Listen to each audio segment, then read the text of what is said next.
Hizo un presidente de la academia.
Buenas tardes.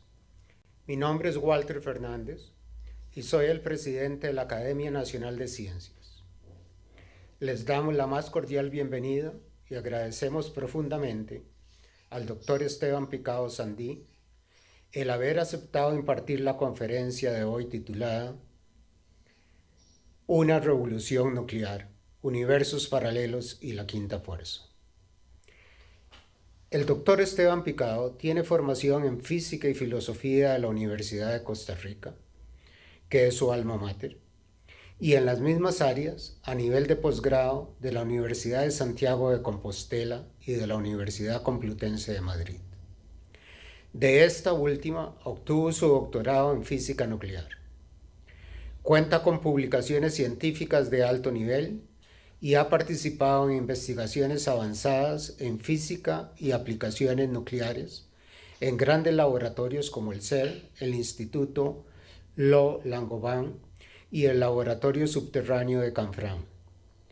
Ha laborado como académico e investigador en la Escuela de Física de la Universidad de Costa Rica y de manera propietaria en el Departamento de Física de la Universidad Nacional, en donde también fue coordinador de la maestría en Física Médica. Actualmente es presidente de la Comisión de Energía Atómica de Costa Rica, decano de la Facultad de Ciencias Exactas y Naturales de la Universidad Nacional, vicepresidente de la Red Latinoamericana para la Educación y Capacitación en Tecnología Nuclear y experto técnico en el Ente Costarricense de Acreditación. Le damos la más cordial bienvenida al doctor Picado y con ustedes el doctor Picado.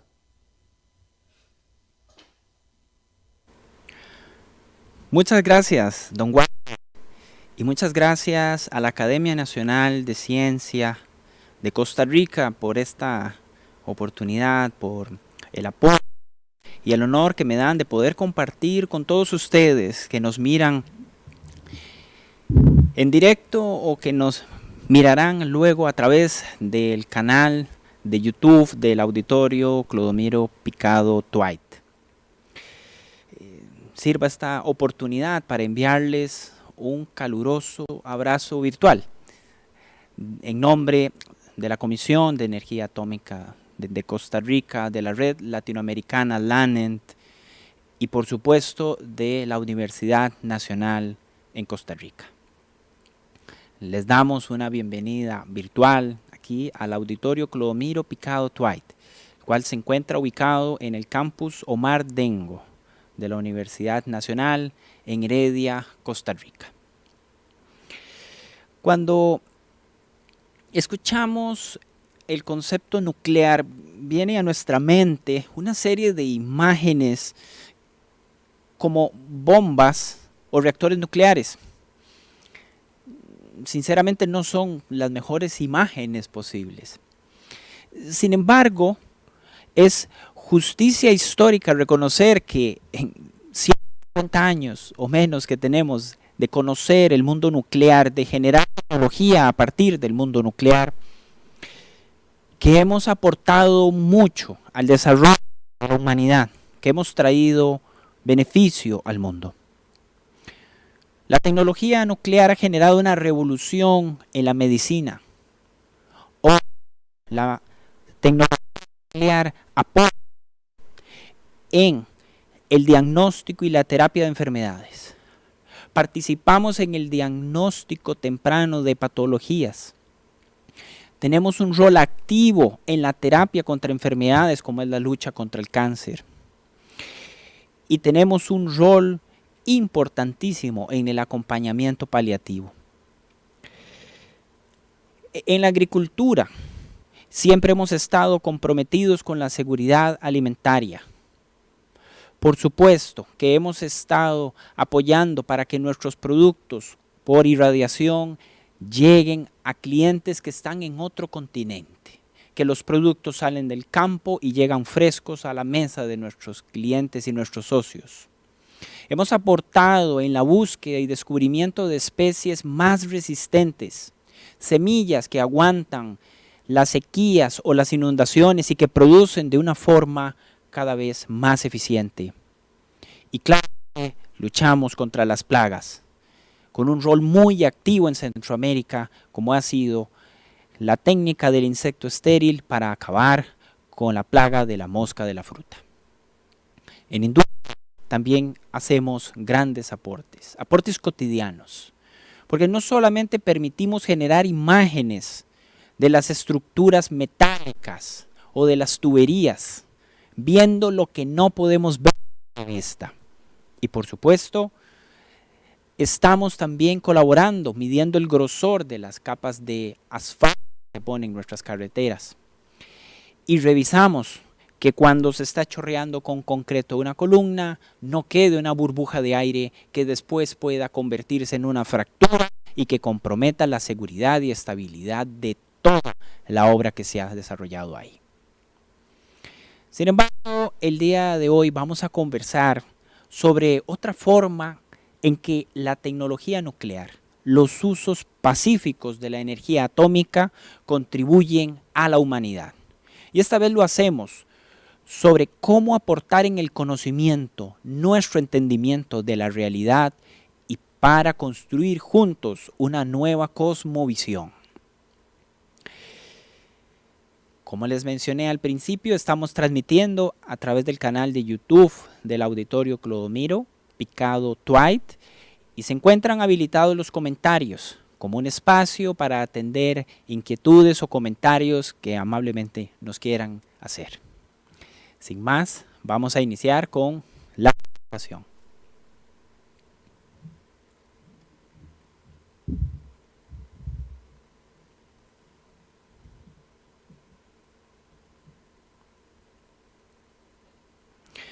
Muy bien, si bien vamos a hablar de física nuclear, lo primero que vamos a hacer es irnos al espacio. Vamos a hablar del espacio, vamos a hablar de lo ¿sí? Resulta que desde los años 30 hemos descubierto un fenómeno realmente interesante. Cuando se observa una estrella dentro de una galaxia, se puede calcular cuál es la velocidad que tiene esta estrella para girar en torno a la galaxia. Es algo que podemos calcular y estimar relativamente sencillo con las teorías gravitacionales que disponemos actualmente. Sin embargo, sucede algo interesante. Se encontró una especie de anomalía. La velocidad de esas estrellas girando en torno al centro de una galaxia es mucho mayor.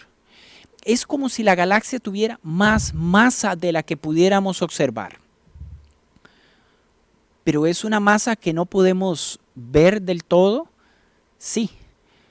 No solamente cuando los astrónomos dicen ver, se está pensando en el rango de luz visible.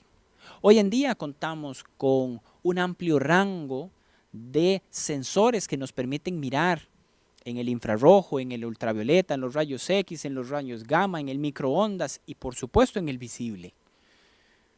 Hacemos un barrido amplio de lo que hay en ese lugar y sin embargo encontramos que hay algo faltante, que hay una materia que está ahí. Y esta anomalía no solo está presente en una galaxia, es que está presente en todas las galaxias. No solamente está presente en la interacción entre galaxias, sino que se da entre sistemas estelares. A esto se le ha llamado materia oscura. Y esto que parece un problema cosmológico, también es un problema físico, nuclear, de partículas. Uno de los gráficos más importantes que vamos a encontrar en la literatura actual de la ciencia es cómo está formado nuestro universo. Y para sorpresa de muchos, y sobre todo admiración de los propios científicos, solamente el 4% de lo que existe en el universo es materia ordinaria. Solamente 4% de lo que existe en el universo podemos explicar con las teorías científicas más avanzadas. Ese 4% de materia ordenada es lo que ha permitido que se desarrolle la vida y es lo que ha permitido que nosotros desarrollemos una tecnología como ninguna otra era en la historia de la humanidad.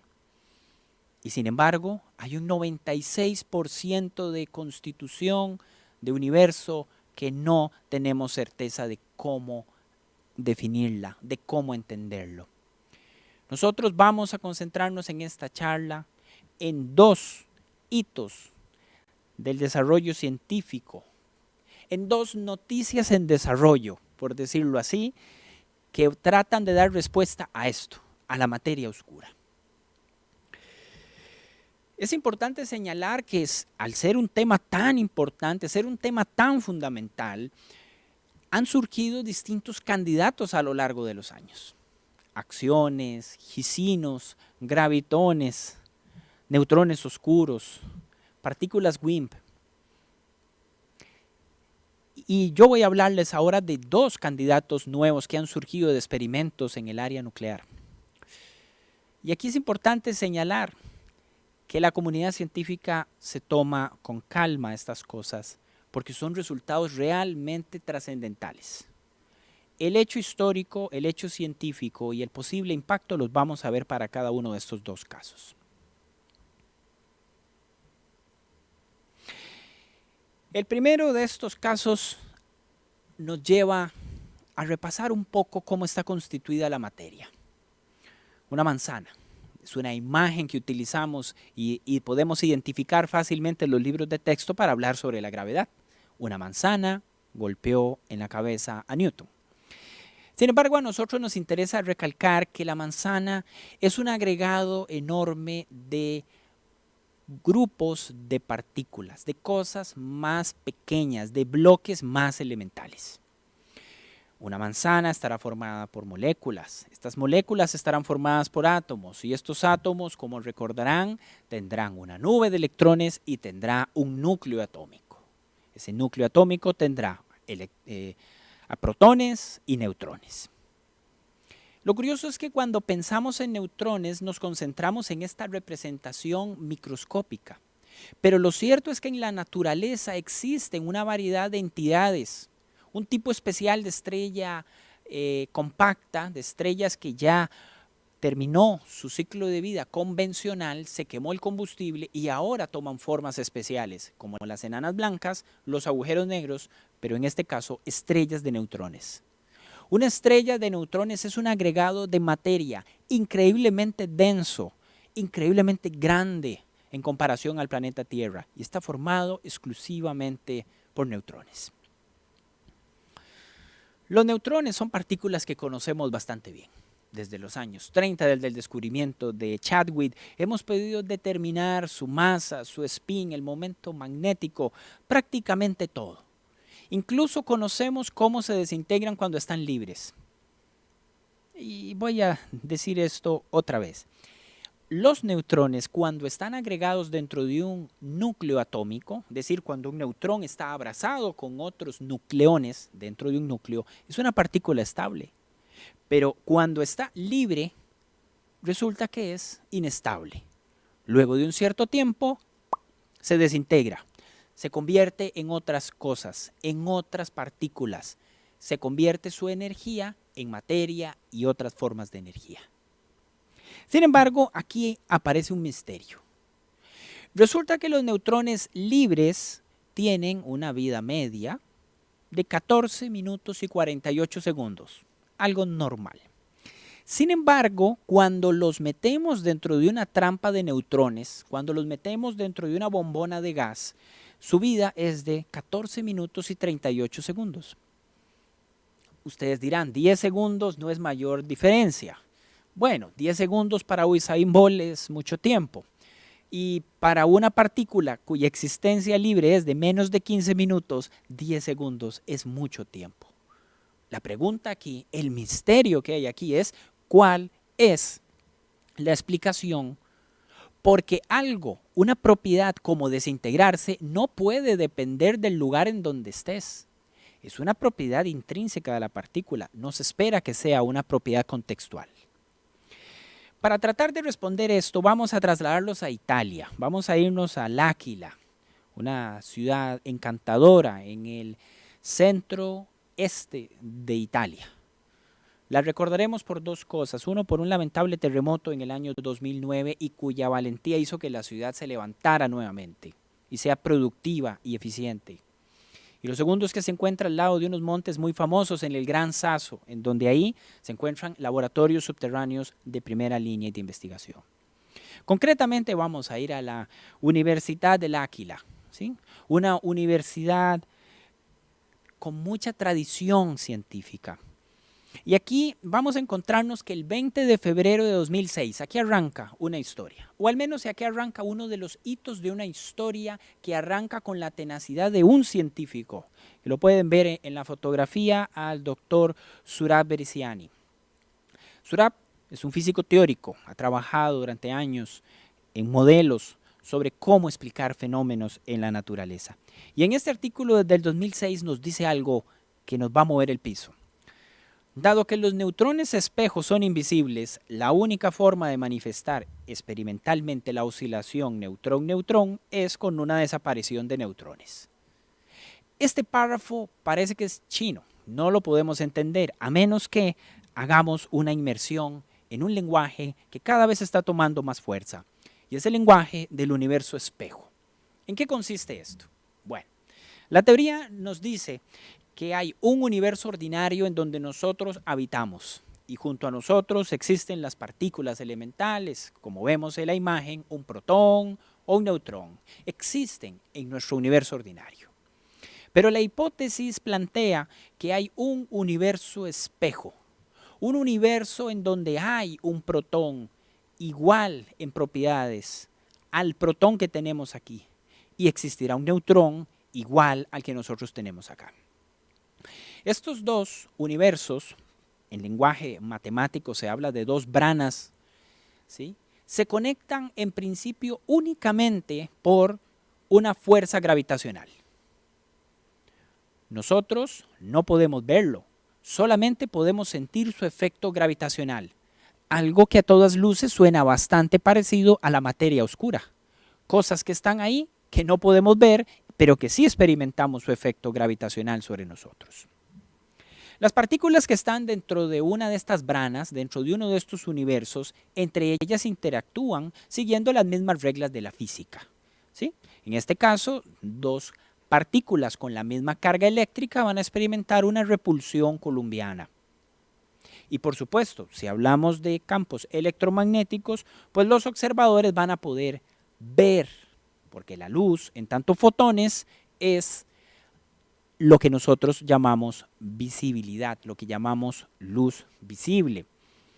Pero aquí hay algo importante, no podemos ver de una brana a la otra. Si podemos ver lo que tenemos en nuestro universo ordinario, en nuestra brana. Curiosamente, hay una hipótesis que se ha trabajado desde los años 90 y el profesor Beresiani es uno de los líderes, en el que señala que hay una oscilación de partículas. Dentro del zoológico de partículas elementales que existen en el universo, que rondan las 300, las partículas neutrales tienen una propiedad especial, algo que las vuelve especiales. Partículas como un neutrón ante nuestros ojos podrían desaparecer, porque esa oscilación neutrón-espejo significa que nuestro neutrón tiene la capacidad de saltar de nuestro universo al universo espejo. Y esa oscilación la pueden tener otras partículas neutrales, como sería el kaón 0, el pión 0, la partícula gamma, un neutrino y por supuesto los neutrones. Pero aquí hay algo importante. Resulta que los kaones, los piones, son partículas que tienen una vida, una existencia muy corta. No nos servirían para hacer experimentos concienzudos. Mientras que las partículas gamma y los neutrinos tienen la particularidad de que cuesta mucho generar una identificación de ellos y su interacción con los detectores puede ser compleja. Entonces nos quedan los neutrones, partículas que tienen buena masa, sabemos que viven menos de 15 minutos, pero es tiempo suficiente para hacer experimentos, así que el candidato para trabajar estos son los neutrones, y Beresiani lo supo y concluyó y plantea esta hipótesis. Esta desaparición de neutrones nos lleva a una ciudad francesa, en el sureste francés, Grenoble, en Francia, una de las ciudades más bellas. En invierno, sobre todo, ahí se han desarrollado olimpiadas de invierno. Esta ciudad encantadora, y tenemos una imagen de los Alpes franceses, si los pasamos llegamos a los Alpes italianos, hay un centro de investigación grande, un centro de desarrollo tecnológico en donde hay trabajo pionero de biología molecular y de sincrotrón, que es ese anillo grande que ven ustedes ahí, esa dona. Pero nosotros vamos a concentrarnos en lo que está en el reactor nuclear, en ese cilindro que tiene una bóveda encima. Ese cilindro es un reactor nuclear dedicado exclusivamente a la investigación con neutrones. Nos presentan flujos de neutrones para realizar experimentos.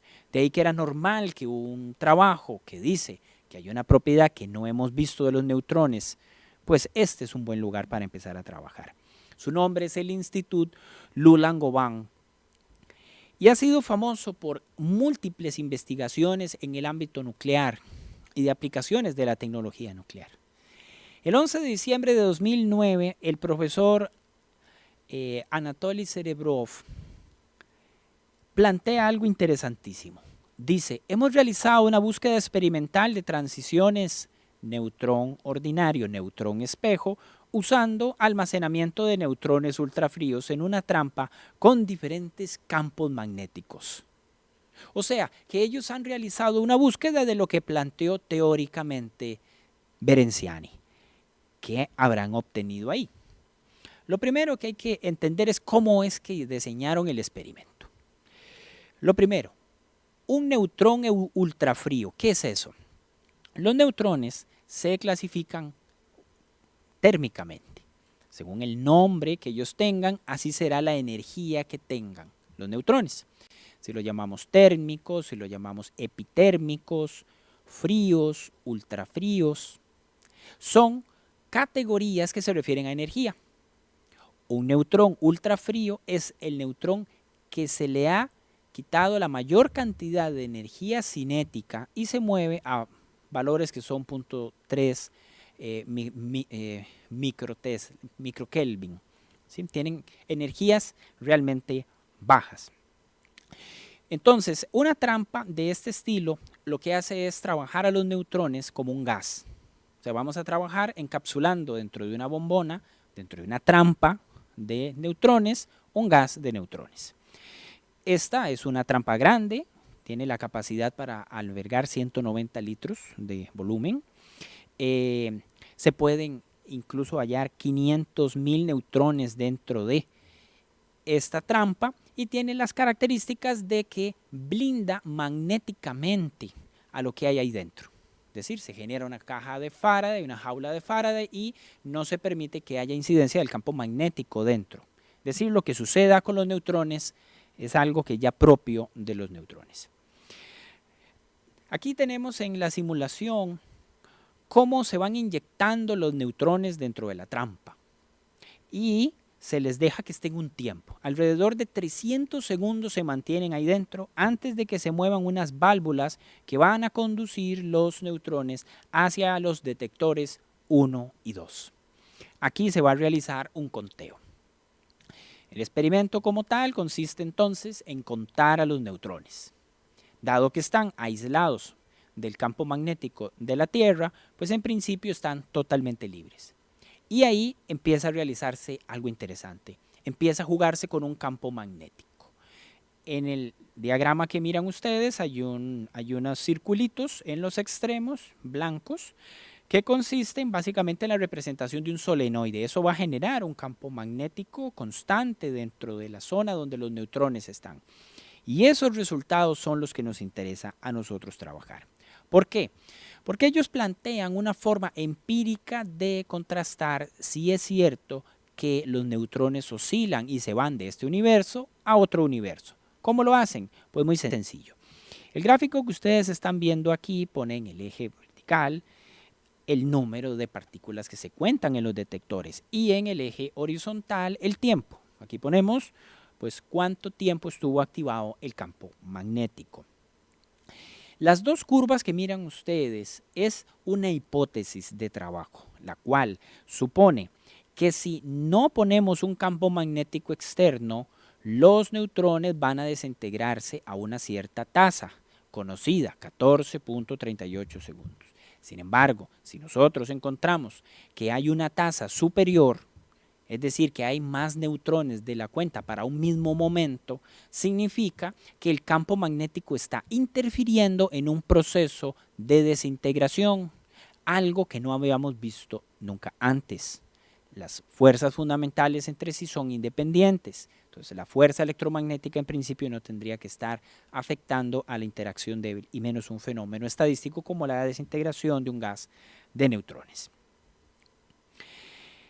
Esos resultados están planteando algo realmente interesante, que la probabilidad de que un neutrón vaya de nuestro universo a otro universo depende del campo magnético en donde esté presente.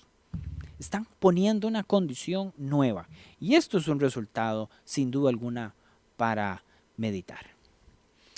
Con el tiempo se fueron publicando más investigaciones, más resultados, y en 11 de abril del 2012 encontramos que Surab Berisiani vuelve con un artículo.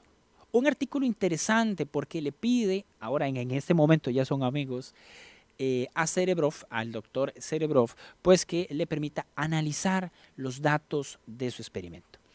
Y aquí ellos encuentran algo muy interesante. Encuentran que hay una dependencia de la pérdida de neutrones con la dirección del campo magnético, con una desviación de más de 5 sigma de la hipótesis nula.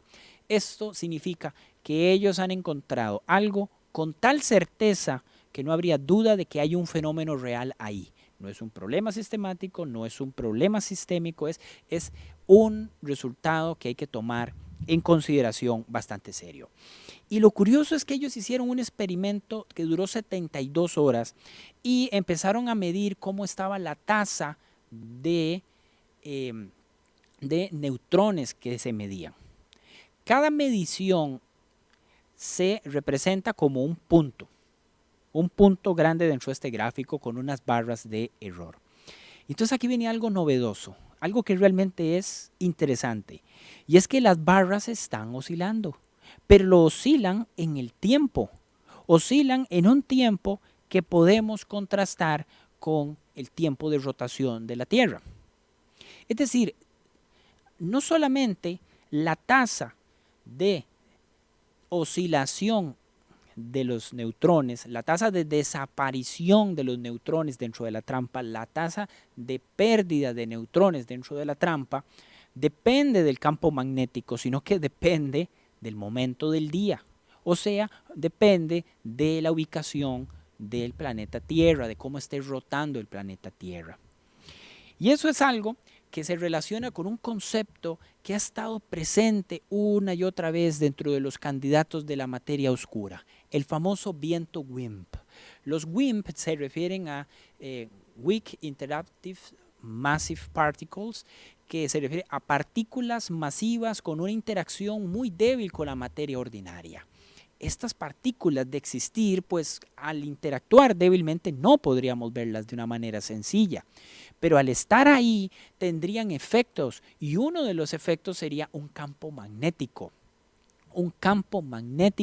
que nos daría pistas sobre ese universo espejo. ¿Cómo conectar estas cosas? Pues muy sencillo. Si tenemos una trampa, que al principio les dije es una jaula de Faraday y por tanto aísla todo campo magnético, ¿cómo es posible que haya un campo magnético adentro de la trampa? La única forma es que sea algo que emerge más allá de las barreras mecánicas con materia ordinaria, sino que están surgiendo por distintos lugares del espacio. A partir de esto, ellos concluyen dos cosas interesantes. De comprobarse esta anomalía de la probabilidad de que desaparezcan los neutrones en función del campo magnético, pues estaremos en presencia, sin duda alguna, de un nuevo fenómeno natural. Un fenómeno que necesita nueva física para ser explicado. Ahora, aquí dan un pasito más allá a favor de sus hipótesis y se nos dicen, una posible interpretación de esas pérdidas de los neutrones ultrafríos es la llamada oscilación neutrón ordinario y neutrón espejo, asumiendo dos cosas. La primera de ellas es que existe realmente un universo espejo, que existe un universo paralelo, una brana que es complementaria a nuestra brana, a nuestro universo. Y por supuesto que existe un campo magnético espejo debido a una posible acumulación de partículas espejo por el recorrido de la Tierra y del sistema solar. El 5 de septiembre de 2018 sacan un nuevo artículo. En este caso, Berenciani se esmera por hacer un análisis de los artículos científicos que han salido sobre este tema. Y encuentra cosas muy interesantes. Encuentra en sus hallazgos que los resultados que se han dado previos desde experimentos del 2007, 2008, 2009, otra vez 2009, y el trabajo que ellos hicieron en 2017, que se publicó luego en 2018, no excluyen la posibilidad de que haya un fenómeno de oscilación neutrino-neutrino, neutrón ordinario, neutrón espejo.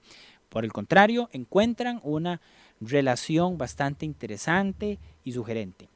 Y lo segundo es que, asumiendo que existe ese campo magnético espejo, es interesante ver que es constante a lo largo de 10 años, de 2007 a 2017, no sufrió cambios significativos, lo que ha permitido que se pudieran incluso hasta combinar los resultados de los distintos experimentos. Aquí ocurre algo interesante. Berenciani sigue apostando a que no solamente existe la evaporación de neutrones, la desaparición de neutrones, la oscilación de neutrones, sino que también existe ese viento WIMP. ¿Cómo podemos entender este viento WIMP? Porque es algo muy abstracto. Pues muy sencillo. Utilicemos una metáfora infantil. Todos nosotros vamos viajando en el planeta Tierra. Todos nosotros estamos viajando como niños en un autobús escolar. Como es normal, si es un trayecto medianamente largo, nos dormimos. Nos hemos dormido y entonces sucede algo interesante. Empieza a llover. Digo interesante porque en Costa Rica es normal, pero es interesante porque en la metáfora que estamos construyendo, esos niños nunca habían visto llover. Esos niños no sabían que en el camino de su autobús aparecían gotas de agua, que su bus chocaba contra cosas, no lo concebían, no lo habían visto. Este niño se despierta y tímidamente ve las gotas, no sabe realmente qué es porque es la primera vez que lo observa, abre un poco la ventana, no saca el brazo obviamente, ¿no? Sino que asoma su mano levemente y empieza a sentir las gotas de agua. Empieza a sentir el agua en su piel, empieza a sentir. Esta es la primera vez que ese niño ve la lluvia. Pues algo así es lo que estamos presenciando con los experimentos de trampas de neutrones y la evaporación de neutrones. Esos neutrones que oscilan debido a ese viento WIMP, están sirviendo esos neutrones como los dedos que sacamos para experimentar esa interacción con ese viento WIMP. No solamente es el fenómeno de que haya neutrones que migran de nuestro universo a otro universo, es que está diciendo que hay algo más ahí que no estamos viendo y que es grande. Es algo como ese elefante blanco que nadie mira dentro de una habitación pintada totalmente de blanco, ¿sí? No lo podemos ver. Al final del artículo, Berenciani dice algo que no es habitual dentro de los artículos científicos, es decir, desafortunadamente, la duración de nuestro experimento no fue lo suficientemente larga para poder mirar una fluctuación, algo periódico dentro de ese campo espejo que está allá afuera. Nos gustaría que se pudiera hacer, ojalá que alguien pudiera hacerlo. En julio del 2019, 2 grupos de científicos de distintas universidades dicen, ustedes tienen tenacidad, ustedes tienen 25 años trabajando esto y sus resultados hay que corroborarlos, hay que analizarlos, nosotros lo vamos a hacer.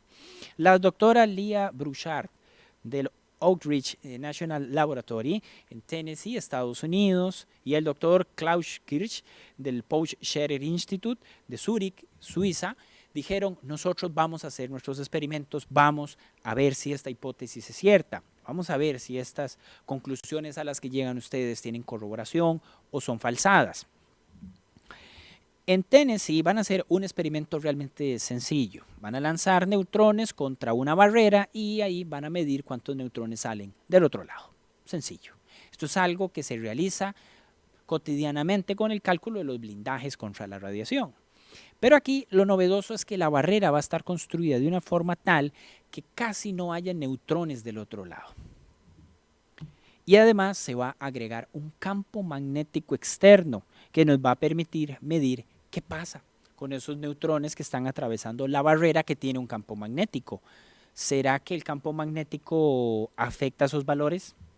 Si comparamos el número de neutrones que pasan del otro lado cuando no hay campo magnético con el número de neutrones que pasan por el otro lado cuando sí hay un campo magnético y el resultado es 1, pues simplemente podemos decir que no hay afectación por el campo magnético de los neutrones. Se descarta. Sin embargo, si se encuentra una diferencia entre los valores al otro lado, esos valores de conteo, estaremos en presencia de un resultado realmente interesante, porque tendríamos que reconocer que el campo magnético afectó en algo esa atenuación, esa propagación de los neutrones. Hablando en clave de oscilaciones o transiciones neutrón-neutrón-espejo, tendremos que decir que la idea es que el campo magnético fomentaría o atenuaría esa oscilación de los neutrones hacia el otro universo, de tal forma que podríamos encontrar una relación de probabilidad de transición con el campo magnético. Y el segundo experimento es bastante parecido a lo que ya se ha realizado en el Instituto Lou-Langevin, en donde se tiene una trampa de neutrones y ahí pues se busca medir luego de un cierto tiempo cuántos neutrones quedan en condiciones de no campo magnético y en condiciones de campo magnético externo puesto ahí actuando. Si el campo magnético afecta en algo esos periodos de desintegración, entonces ahí se puede identificar. Es decir, son dos experimentos que se están desarrollando en este preciso momento. Son experimentos que hacen que tengamos que pensar en cosas muy interesantes. En caso de que los resultados sean favorables en esos dos experimentos, no se puede concluir inmediatamente que estemos en presencia de un universo en paralelo, pero sí estaremos en presencia de un fenómeno natural que escapa de la explicación actual de la física. Es un fenómeno que daría pie para que investigaciones posteriores, tal vez, den pistas de que de verdad existe un universo en paralelo.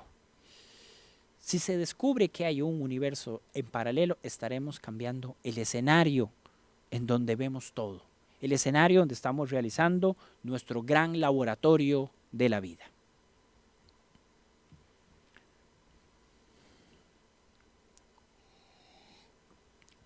De este modo concluimos el primer hecho noticioso, esta noticia en desarrollo de la ciencia. Pero ahora vamos a irnos a la segunda, que hemos llamado X17, la quinta fuerza. Y para esto vamos a trasladarnos a Debrecen, la segunda ciudad más grande de Hungría. Hungría, cualquier rincón tiene riqueza arquitectónica y una riqueza histórica bárbara. Específicamente nos vamos a trasladar a una casa que fue construida en 1917. Una casa que fue construida como el orfanato de los niños de maestros, en un contexto de Primera Guerra Mundial, de enfermedades y conflictos internos, era un lugar adecuado para dar ese resguardo a los niños. Con el tiempo, esa gran casa se convirtió en parte de una universidad pública. La universidad pública metió ahí sus laboratorios y fue despuntando un laboratorio en particular, que hoy, independiente, es el Instituto de Investigación Nuclear de Hungría, que cariñosamente y ya como una marca propia se llama Atomki. Hoy Atomki es reconocido por sus grandes trabajos en electrónica y en instrumentación nuclear y por supuesto también por la investigación fundamental nuclear como la que vamos a proceder a contarles. Este equipo de investigadores, liderado por el doctor Attila Krasznahorkai, espero que se pronuncie así, si no, me disculpas, desarrollaron un experimento que cabe dentro de una habitación grande de una casa, 4 por 4 metros, y ahí podemos montar el experimento. ¿Qué hicieron ellos? El 7 de abril del 2015 publicaron algo muy interesante. Dicen, hemos observado una anomalía en la creación de pares internos cuando se desintegra el berilio número 8. ¿Cómo se entiende esto? Bueno, muy sencillo. Tenemos un blanco de litio 7. Al litio 7 vamos a lanzarle un proyectil, que en este caso es un protón. Y las colisiones que se van a dar ahí no son ni reacciones mecánicas ni reacciones químicas, es una reacción nuclear. Vamos a cambiar la identidad del litio por berilio. Pero no un berilio cualquiera, sino un berilio 8, un isótopo de berilio 8 metaestable. Eso de metaestable significa que el núcleo se encuentra en un estado excitado. Y la forma de decaer después a un estado basal implica la emisión de partículas, la emisión de energía. En este caso ellos se preocuparon por un canal, por una emisión en particular, de un par electrón-positrón. Un par en física de partículas se refiere a que se crea una partícula y su antipartícula. Una antipartícula es una partícula que tiene los mismos números cuánticos, la misma masa, la misma spin, pero la diferencia está en que tiene la carga eléctrica distinta, opuesta, de signo contrario. Y aquí la creación de un par no es algo que vaya a sorprender a físicos nucleares, estamos acostumbrados a mirar estos procesos, pero lo que no estamos habituados a mirar es lo que ellos registraron.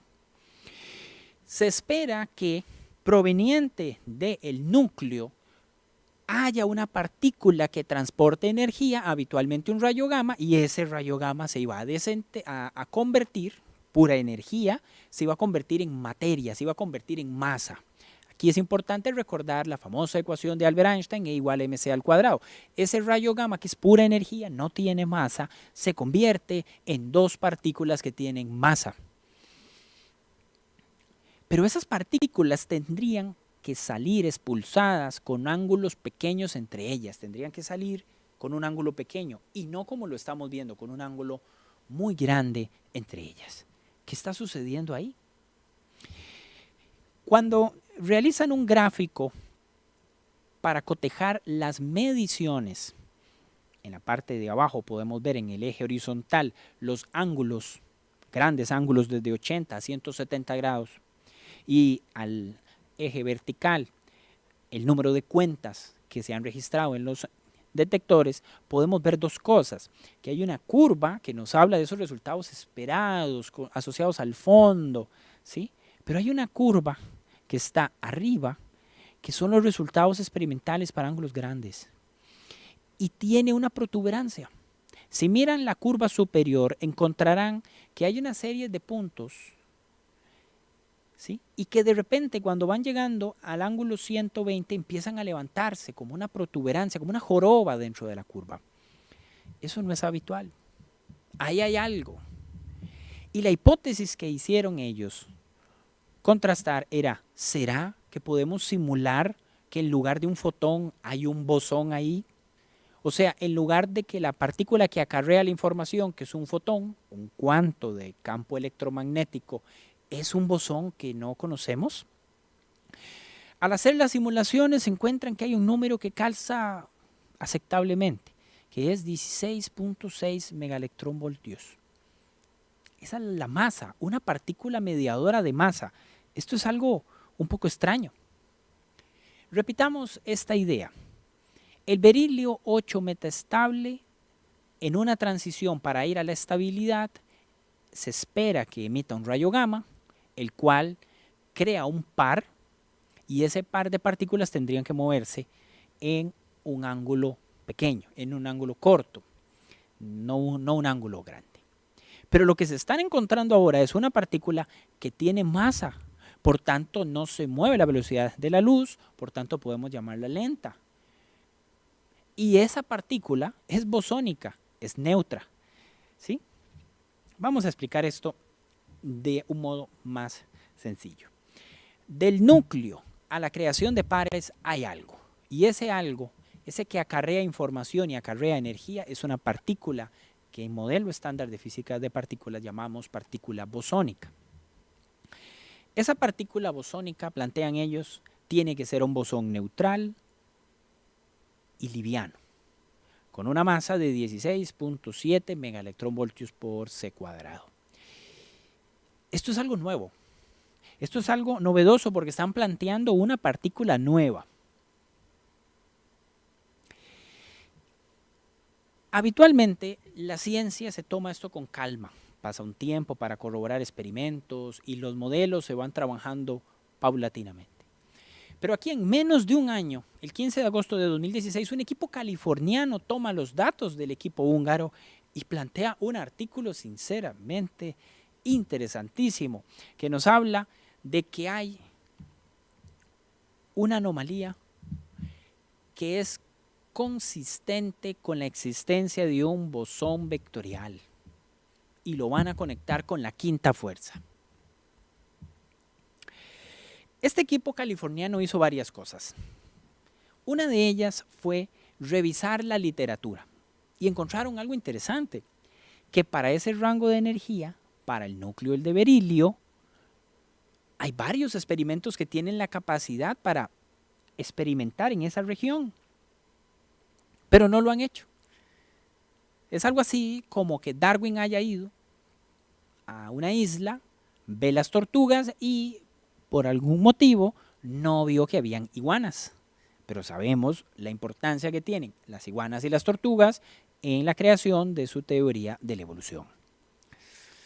Entonces ellos señalan que hay una región que sería interesante que la investigaran estos experimentos como el LHCb del CERN, HPS, Dark Light, MESA, en fin, es accesible a ellos. Es una región que se puede cotejar.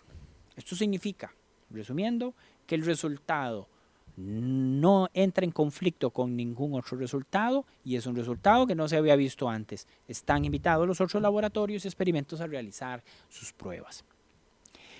Aquí viene algo realmente interesante. Este grupo de físicos teóricos concluye que no hay forma de que el modelo estándar actual de la física de partículas explique cómo es que se da ese fenómeno natural que registraron los húngaros. O sea, no hay una forma en que podamos identificar o explicar por qué es que se generó ese fenómeno, ese efecto. Porque hay dos partículas neutrales en el modelo estándar que crean pares. La primera es un rayo gamma y la segunda es un bosón vectorial Z0. Pero hay una diferencia. El rayo gamma tiene masa igual a 0, es decir, no tiene masa y se mueve a la velocidad de la luz. Y el Z0 es un bosón que tiene una masa de 91.000 megaelectronvoltios por centímetro cuadrado. Eso es una masa grande. Ninguna de esas, ninguna combinación posible es reconciliable y consistente con los hallazgos, salvo que se asuma que sea una partícula que se ha llamado la partícula X17. El 17 viene precisamente por el redondeo de la masa que han encontrado el equipo húngaro. Y el tercer trabajo que hicieron ellos es de donde viene el nombre de la X. ¿Sí? Para ellos, la hipótesis de una nueva partícula bosónica ligera es compatible con teorías de materia oscura, en particular con la teoría del fotón oscuro y con las teorías WIMP para partículas protofóbicas. ¿Cómo se entiende esto? Bueno, vayamos paso a paso. WIMP, como señalamos antes, son partículas masivas que interaccionan débilmente con la materia. Tienen que ser masivas para que contribuyan gravitacionalmente por el fenómeno de la materia oscura y tienen que interactuar débilmente para que no las hayamos visto antes. Si fueran partículas con masa que interaccionan fuertemente, evidentemente ya las hubiéramos encontrado. En los modelos WIMP hay una separación muy interesante entre lo que es protofóbico y lo que es neutrofóbico. Lo protofóbico se representa con la letra X y significa que esa partícula no interacciona con protones. Mientras que el neutrofóbico, que se representa con la letra Y, significa que la partícula no interacciona con neutrones.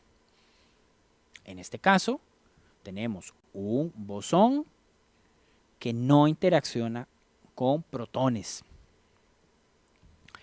Y finalmente, la idea del fotón oscuro es una hipótesis que ha estado dando vueltas desde que tenemos el modelo estándar. Casi desde finales de los años 60 existe la hipótesis de que hay un fotón oscuro, un primo hermano del fotón de luz visible que nosotros conocemos bastante bien, pero esta vez es un bosón que tiene masa y ese fotón con masa pues se encarga de interactuar débilmente y de aportar una masa que es invisible al universo.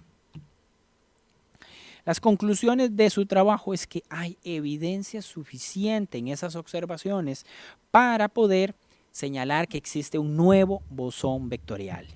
Y este bosón es el responsable de mediar, de transportar la quinta fuerza. Esto suena como Star Trek, ¿no? Cuando le hablan uno de fuerzas y demás. Bueno, el 23 de octubre de 2019, y por eso hace que sea una noticia en desarrollo, algo que se está trabajando en este momento, encontramos un artículo nuevo en donde el mismo equipo repite el experimento, pero esta vez con una reacción levemente distinta. En lugar de tener un blanco de litio 7, ponen un blanco de tritio, es decir, un núcleo de hidrógeno con 2 neutrones. Y lanzan un proyectil, un protón, generan un helio 4 metaestable, el cual al estar excitado se desintegra emitiendo un par. Y adivinen qué, se corroboran los resultados. Encuentran que ese par no se mueve en un ángulo chico, sino que se mueve en un ángulo grande. La pregunta de qué va ahí para ellos ya estaba cada vez más clara. ¿Por qué? Porque vuelven a hacer un gráfico similar para ángulos grandes, lo conectan también con los resultados que han medido y tras hacer una simulación ellos encuentran que esa protuberancia vuelve a aparecer. Esa desviación estadística es significativa y por eso están más seguros de haber encontrado nueva evidencia de ese bosón nuevo, de esa partícula llamada X17. Incluso pueden encontrar que la masa de la partícula es de 16.84 megaelectronvoltios por C cuadrado. Y entonces ahora nos queda la pregunta, ¿es esto un bosón oscuro y portador de la quinta fuerza? ¿Qué es eso? ¿Qué son esas cosas? Pues muy bien, vamos a ir entendiendo cuáles son las implicaciones de este hallazgo. Porque encontrar una partícula bosónica nueva es distinto a encontrar un tipo de escarabajo nuevo. Son hallazgos importantes para la ciencia y para el acervo del conocimiento, pero es que un bosón vectorial nuevo es algo importante, tan importante que podemos decir que la implicación directa de esto es que están cambiando las reglas del juego. Tomemos una analogía lúdica. Todos los occidentales al menos hemos jugado ajedrez alguna vez en la vida y reconocemos que el juego del ajedrez tiene piezas y tiene reglas de juego. Tenemos el caballo, el alfil, el peón, la torre, el rey, reina. Y sabemos cómo se mueven, unos en diagonal, unos en forma de L, otros dando un saltito, otros pueden moverse con mayor libertad, ¿sí? Conocemos el juego porque conocemos las piezas y conocemos las reglas de juego. Bueno, la física dice que conoce la naturaleza porque conoce las piezas fundamentales, los bloques elementales con los que se arma las estructuras más complejas en el universo y conocemos las reglas de juego. En este gráfico que están viendo ustedes, el círculo exterior corresponde a las partículas, a las piezas de juego. Y en el círculo interior, lo celeste y negro, encontramos las partículas bosónicas, las partículas responsables de las reglas de juego. Cuando pensamos en piezas, pensamos en leptones y pensamos en quarks. Leptón, etimológicamente, es una partícula liviana. Es una partícula que no puede formar agregados. Ahí encontramos los neutrinos y los electrones. Y los quarks vienen a ser las partículas que sí forman agregados en la materia. Son los que se pueden unir para formar protones, neutrones, para formar átomos, para formar kaones, para formar cualquier partícula elemental y los agregados de ella. Estas son las piezas. Y conocemos las reglas. El universo, para la física actual, está conformada por 4 fuerzas fundamentales. Fuerza gravitacional, que la conocemos, es lo que mantiene nuestros pies en la Tierra. La fuerza electromagnética, que la conocemos desde fenómenos de electricidad hasta fenómenos lumínicos. y dos fuerzas nucleares. La fuerza nuclear fuerte, que es la responsable de mantener a los protones, a los nucleones que tienen la misma carga eléctrica y experimentan una repulsión coulombiana enorme, los mantiene unidos dentro de un núcleo. Esa es la fuerza gluónica, ese campo, esa fuerza fuerte que utiliza unos gluones. Gluón viene de glue, de pegamento en inglés, y se encarga de mantener unidos esos nucleones, esas partículas dentro del núcleo. Y hay una fuerza de interacción débil que se propaga a través de tres partículas, el W+, el W- y el Z0 que estudiamos hace un rato, y el cual tiene la particularidad de que se encarga de liberar partículas, lo que llamamos la radioactividad, de ese confinamiento asintótico que tienen los nucleones dentro del núcleo, ¿sí? Entonces logran salir partículas de radiación. Transformaciones de desintegración se dan gracias a esto. Pero ¿y entonces qué rol juega esta partícula nueva? Porque si esta partícula es una regla de juego, ¿cómo cambia el juego con una regla nueva? ¿Podemos seguir jugando el mismo juego? El modelo estándar se divide en dos grandes grupos, como ya lo hemos dicho. De un lado tenemos los fermiones, que son las partículas con un spin fraccionado.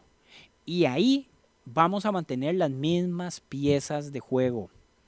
Las piezas del juego no cambian. Lo que va a cambiar son las reglas de juego. ¿Por qué? Porque hay que agregar una regla nueva al juego. Un bosón vectorial, un bosón gauge vectorial, que tiene la particularidad de que se encarga de la quinta fuerza. Pero, ¿y qué es eso de la quinta fuerza? ¿Cómo puedo entender eso? En realidad es difícil de explicar. Sí, podemos conectarlo con la materia oscura, como hemos visto. Es un bosón que tiene masa, que se nos habría camuflado con los otros fotones, lo cual haría que tengamos que sumar una gran cantidad de masa a todos los procesos visibles de desintegración bajo ciertas condiciones. Y ese cambio es realmente importante. Ese cambio que está ahí no es algo menor, es algo importante. ¿Qué tan importante es? Pues utilicemos otra analogía para comprender la implicación de la existencia de una quinta fuerza. Suponga que somos unos seres que hemos evolucionado y tenemos 4 sentidos. Igual que tenemos 4 fuerzas, nosotros tenemos 4 sentidos. Hemos oído el universo, conocemos el universo a través del oído, a través del tacto, a través del olfato, a través del gusto. Y entonces un día vemos que hay otro sentido. Hay un quinto sentido. Nuestra sociedad ya ha evolucionado, ha avanzado. Pero cuando descubrimos ese quinto sentido, surgieron no solamente preguntas nuevas, sino la oportunidad de desarrollar una tecnología nueva. Cuando pensamos en la óptica, nos imaginamos los telescopios más sofisticados que tenemos en el espacio el día de hoy. Pero lo cierto es que esos telescopios son el producto de un camino de desarrollo y maduración de conceptos, de técnicas, de habilidades que arrancó con dispositivos muy sencillos. Recordamos a Galileo y el trabajo con el telescopio y catalejos que se tenían de piratas. Pero aquí tendríamos que empezar a construir toda una tecnología en torno a ese quinto sentido. Tendríamos que desarrollar toda una lógica y tal vez a largo plazo una tecnología relacionada con esa quinta fuerza. Encontrar un bosón es abrir a una forma distinta a cómo entendemos el universo. Es una forma de entendimiento distinta y profunda. De este modo concluimos los dos hechos históricos, los dos noticias en desarrollo que hay en física nuclear y que el día de hoy nos ponen de una manera interesantísima a estar atentos de los resultados. La comunidad científica está analizando eso, están realizando experimentos para corroborar los resultados. A modo de conclusiones quisiera señalar 3 cosas. La primera de ellas es que la ciencia se encuentra en permanente construcción y revisión. La ciencia es una construcción humana y sus andamios, si bien lógicos, formales, con convenciones, con representaciones, está en constante formación, en constante construcción y en constante revisión. Hoy se sigue trabajando en eso. Y quizá estos dos hallazgos o estos dos posibles hallazgos que hemos comentado podrían generar un cambio profundo, una verdadera revolución en la forma en que entendemos el mundo, la forma en que concebimos la realidad. Es un cambio en nuestra cosmovisión. Uno, nos hablaría de dimensiones extra y de universos en paralelo. Estamos hablando de cambiar el escenario en donde se da nuestra existencia. Y el otro, cambiar las reglas de juego. Vamos a tener modificaciones en reglas de juego. Hay que aprender a jugar este nuevo juego. La ciencia nuclear fundamental está vigente. La tecnología nuclear, por supuesto, sigue aportando y lo va a hacer al desarrollo de las sociedades, al desarrollo del mundo. Y hoy actualmente se encuentra orientada hacia los fines y objetivos del desarrollo sostenible. Está comprometida. Pero ocurre algo muy interesante. La física nuclear es un escenario activo y vigente de investigación fundamental en donde, como acabamos de ver, podrían venir de ahí revoluciones profundas sobre el pensamiento y nuestra cosmovisión. Es una oportunidad quizá para estudiar el ámbito nuclear, los usos civiles de la energía atómica, porque están en continuo avance y revisión y podemos encontrar ahí unas cuantas revoluciones, una forma de replantear desde la producción de energía hasta el tratamiento de enfermedades y por supuesto las teorías fundamentales del universo.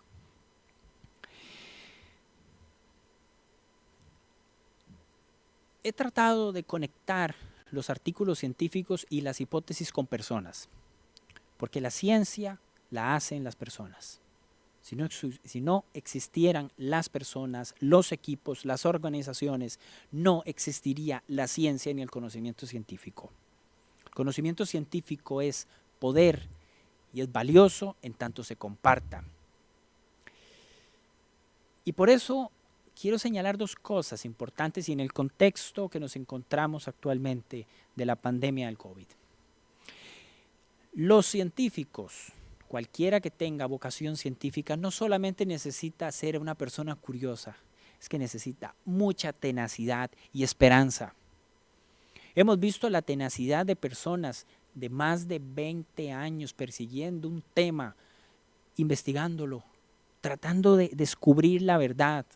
Ese es un compromiso, pero es una tenacidad, porque van a tener fracasos y también éxitos en el trabajo.